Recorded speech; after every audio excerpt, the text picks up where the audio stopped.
So as a matter of routine now, I'm starting to apply this nematode from Nemesis, and I have the subscription, so it just arrives in the post like every month, 2 packets, one to be used every 2 weeks. It's so versatile, you know, because it works with all the root flies and caterpillars and all of that sort of thing. So I'm using it today, putting it on my gooseberries to kill the sawfly, and I'll have to do that every 2 weeks. And I kind of start to use it on carrots and brassicas and all that sort of thing. So I'll show you what I do. So I start it off in a watering can. I need to give it a really good stir. And you do have to keep stirring it as you're using it, because it does kind of settle to the bottom.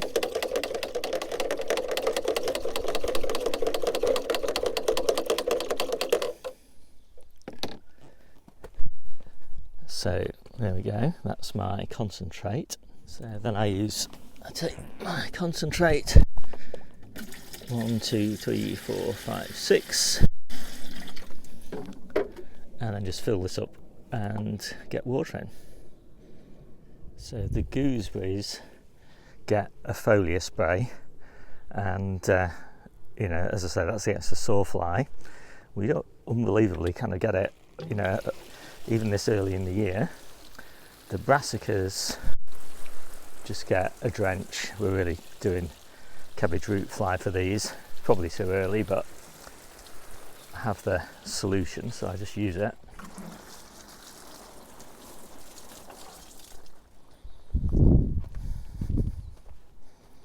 And then I do the carrots, and even though my early carrots are high up, I just don't take any chances with them, because, you know, I just don't want a whole early carrot crop wrecked by carrot fly. And I've got my little brassica seedlings, and I basically just do the same with them.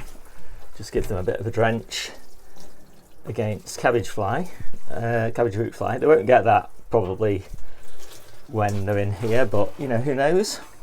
Belt and braces when it comes to pests, as far as I'm concerned. So they're all sort of pre-inoculated, and I have to have that every 2 weeks. I also treat my lettuces against the dreaded cutworm, and because my lettuces are all interplanted with onions, then I'm also treating the onions for onion fly. And I'll also do the same in the polytunnel, where I'm treating my lettuces against cutworm, onions against onion fly, brassicas against cabbage root fly, and that's about it. But I'm doing the pots, all the little containers, and the ground. Each pack of those nematodes covers about 40 square meters, so it's actually pretty good. You can get a lot covered with that.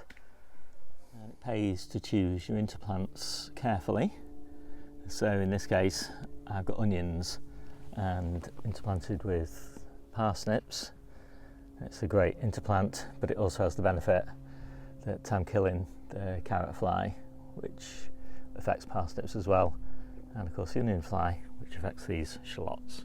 So if you want to know more about how I deal with pests and diseases, then take a look in the description below. There's a link to my ebook, and if you look in the basics section, then there's a whole chapter all about pests and diseases, and if you look at each of the individual growing guides themselves, then you'll find pests and diseases sections specific to each type or variety of crop. And that's about it. My name's Steve, this is the Seaside Kitchen Garden and Allotment channel, and I'll see you soon.